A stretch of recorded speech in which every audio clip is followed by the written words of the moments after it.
Esse é o Ancapso e nós vamos falar agora do Haddad, cara, que fugiu, meu amigo, fugiu da briga. Hoje que o Congresso vai votar a urgência para a revogação do IOF, ele fugiu, entrou de férias. Adiantou as férias dele, tá? As férias estavam marcadas para julho, ele falou, não, desisti, saí fora, vou sair fora aqui, e saiu de férias hoje, essa semana, para evitar mais desgastes, né? Olha que vergonha, bicho, o governo tá acabando, cara, esse governo tá desmoronando, bicho.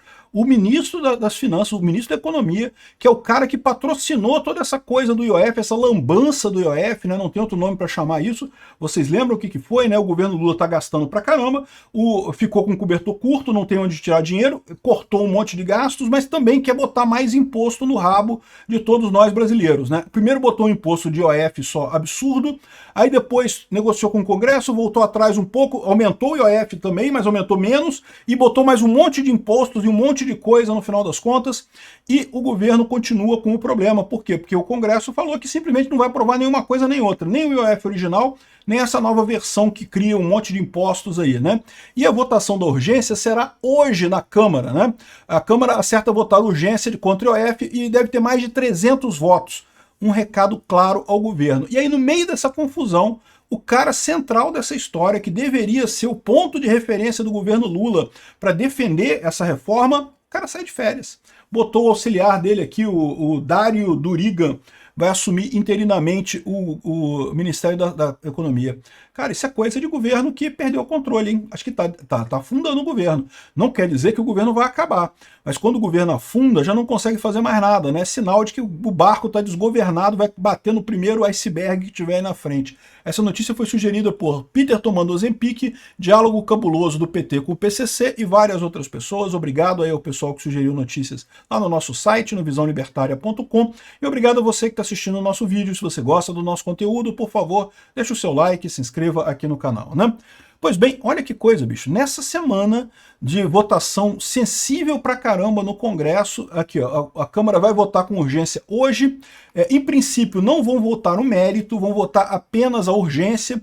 Segundo diz o pessoal do Poder 360 aqui, isso aqui seria um recado para o governo.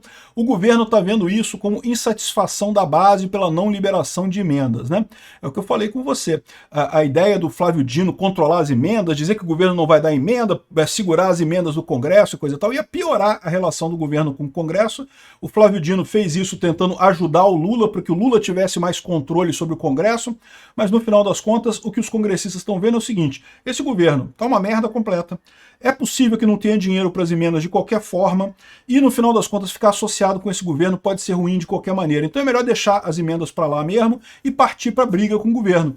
Pois bem, a Câmara dos Deputados definiu que nessa segunda-feira vai votar o requerimento de urgência do PDL, que derruba o decreto que aumentou o IOF, e também deve votar a questão da MP, também, que institui outros impostos, também deve anular esse pacote todo do governo, o que seria o ideal, tá? Fazer exatamente isso. Por quê? O governo que corte mais gasto, pô, vende a Petrobras, vende os Correios, dá seu jeito aí, pô. O Lula quer gastar dinheiro como se não houvesse amanhã, tirando sempre do bolso do brasileiro? Não pode, ele tem que dar um jeito de vender essa coisa. Outra coisa que eu acho interessante dessa história aqui é que você pode ver claramente que fracassou a ideia do governo Lula da propaganda de ser focada em pobres versus ricos, né? O governo Lula de novo insistiu nisso. Toda a desculpa do Haddad é que esse projeto aqui ia mirar o pessoal da cobertura. Ah, e a cobertura vai voltar a pagar o condomínio, não sei o que lá, uma coisa que não tem sentido nenhum, uma ideia sem sentido, mas é mais uma vez a velha retórica da esquerda de ricos versus pobres e coisa e tal, quando todo mundo percebe que o que está acontecendo aqui é o governo roubando ricos e pobres ao mesmo tempo, né?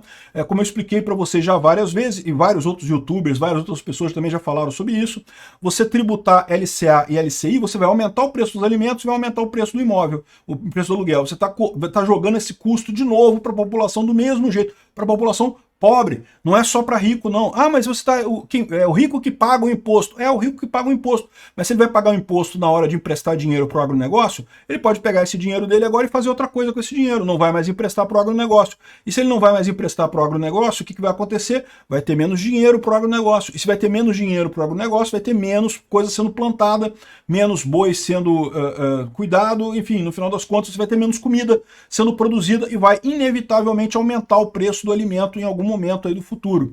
Então não tem jeito, todo imposto é imposto sobre a sociedade. Não existe, vou botar imposto sobre os ricos. A sociedade inteira vai pagar esse imposto. Isso vale para qualquer imposto. Vou botar imposto sobre os bancos. Meu amigo, imposto sobre os bancos, o banco vai passar na tarifa que você paga lá das coisas que você usa no banco. O banco é uma empresa com fins lucrativos, eles querem lucrar.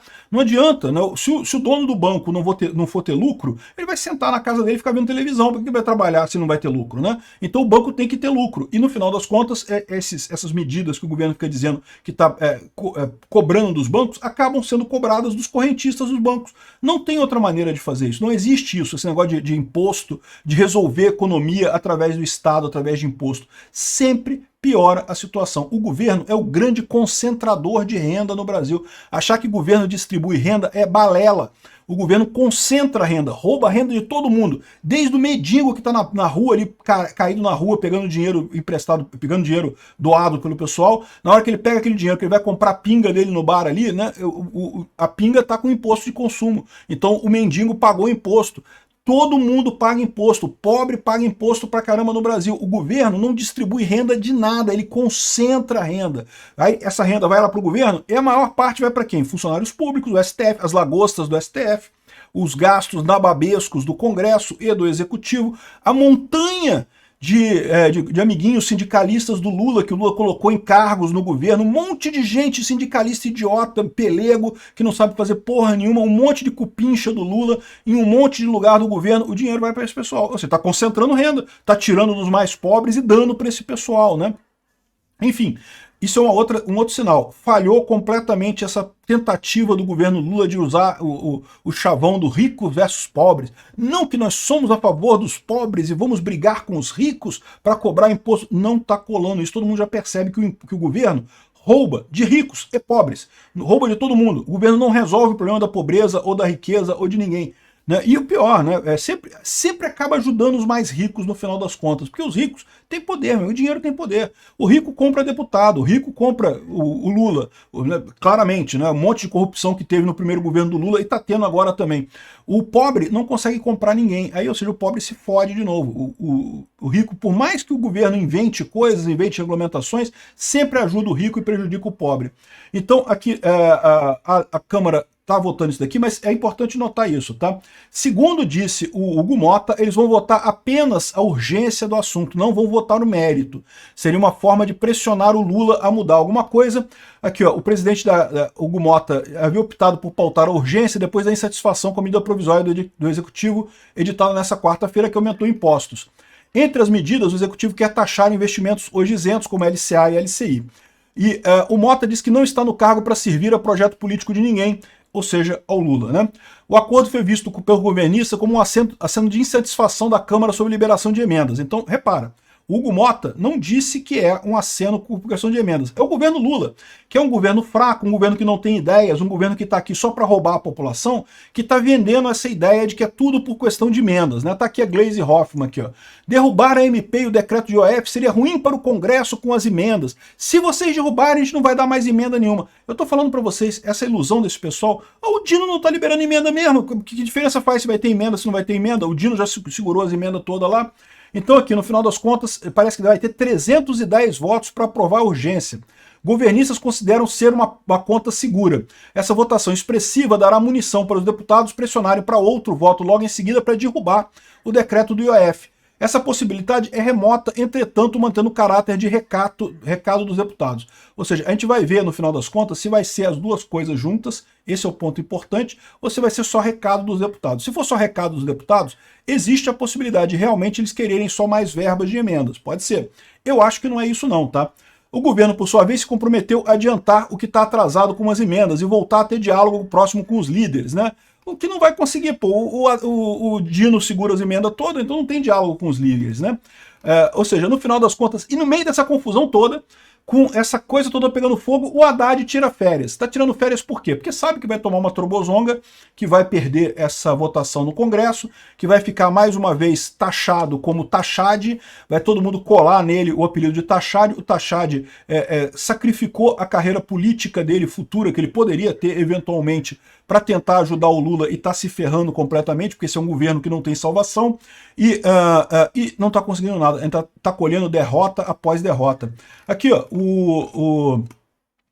as férias do Haddad correspondem a parte de um saldo remanescente de 2023 que estava prevista para 11 a 20 de julho e foram antecipadas, ou seja, não é férias atrasadas, não, estava previsto para julho. Ele adiantou para agora, por quê? Porque viu que vai perder, que vai ficar feio pra caramba para ele, tá querendo fugir, meu amigo. Se bobear, o Haddad tá querendo meter o pé desse governo, como todo mundo, diga-se de passagem. O pessoal já percebeu que o governo Lula tá afundando. É um navio desgovernado que não sabe para onde vai, tá esperando um iceberg para afundar, né?